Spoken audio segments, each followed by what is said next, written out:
Hey guys, I'm Brent Rose, writer and magic dragon. So if you're a human living on the surface of the earth, by now you know that e-cigs and vapes are everywhere. But perhaps you didn't know it's billowed into a $2 billion a year industry. That's a lot of money to be spent on what is literally vaporware. But all is not rosy for these tokers. The FAA recently banned vapes on a plane, starring Samuel L. Jackson, citing the fact that they can contain harmful chemicals. The more times you heat it over and over and over again, that contributes to some of the carcinogens or formaldehydes that we see in e-cigarette aerosols, according to some recent research. Couple that with tales of exploding batteries, child poisonings, and all kinds of other bad stuff, and you've got to wonder what the hell is going on here. How much of this would a kid have to drink in order to be harmful? One sip can potentially kill a child within 20 minutes or so. Well, today we're diving into the world of vaping to see if we can find out.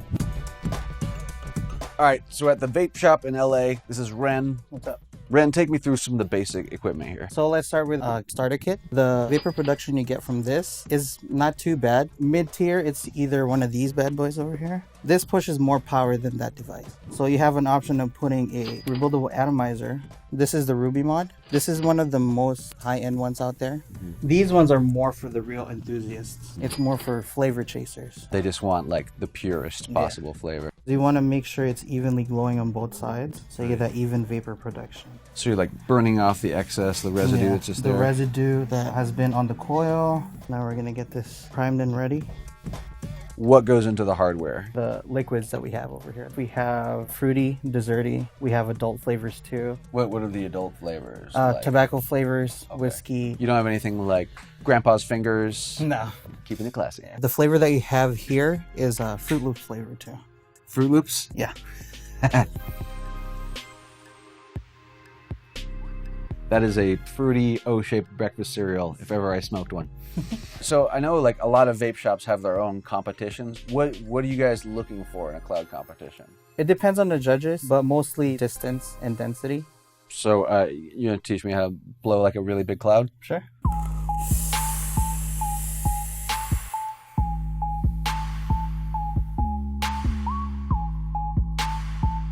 My first shot at cloud chasing.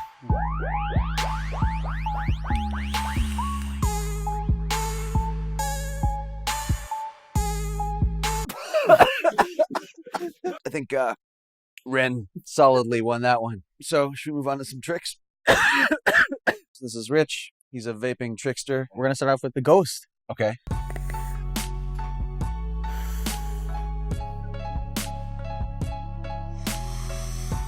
Damn! I specialize in paranormal activity. That was dope, man. What's next? Double O's.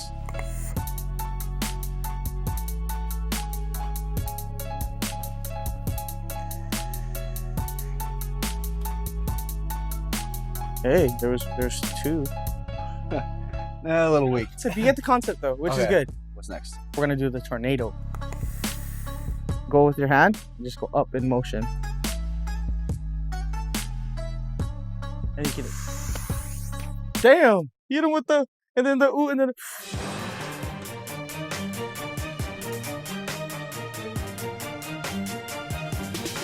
So after vaping all morning, I want to know what it's doing to my lungs. So I'm heading to USC's Health, Emotion, and Addiction Laboratory to talk to some of the top researchers in the field.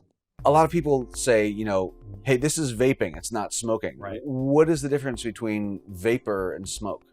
You take any kind of mixture of chemicals and you heat it up to a temperature, there's going to be some chemical reactions that are occurring, right? And some of those chemicals are going to be hazardous. And there is a governmental agency, I believe, that regulates food flavorings and stuff like that. You can take a chemical that's safe to ingest and swallow.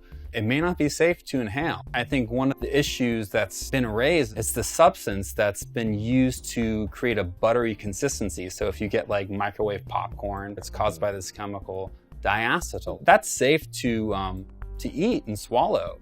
But inhaling, it's a different story. Workers in these plants that were creating these bags of popcorn that have, you know, the diacetyl buttery flavoring, were developing this rare lung disease. Companies are putting diacetyl in their e-juice Because you need something to create that viscosity. So we've got this like popcorny flavor Right, okay. that we know when inhaled causes this major lung problem. And yet these companies are putting it directly into juice that is meant to be inhaled. Right. Is that right? But we don't know whether if you vape it, it has the same effects. It could have very little effects or it could have equally severe effects. So we're trying to study that right now. That kind of raises a point. This is all so new that we don't know anything about the long-term health effects. Is that about right?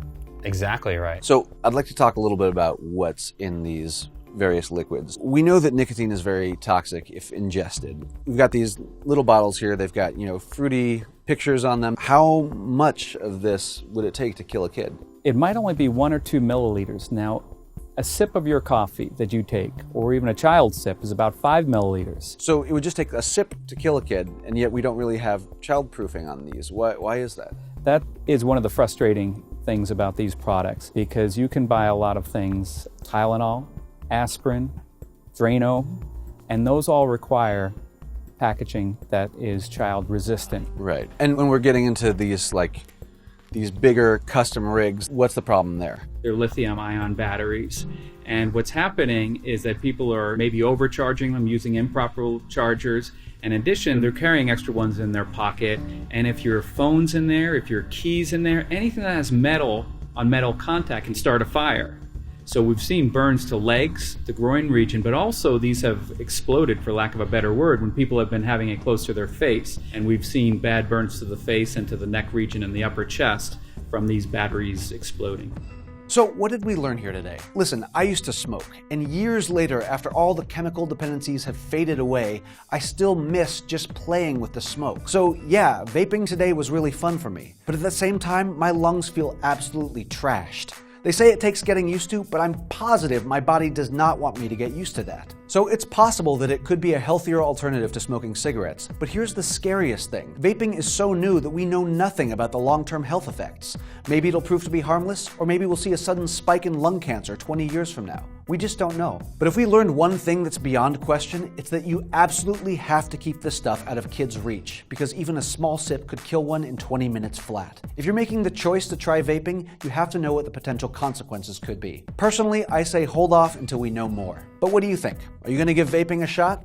Let us know in the comments below. Subscribe to Wired if you haven't already. And with all that being said, there's really only one thing left to do.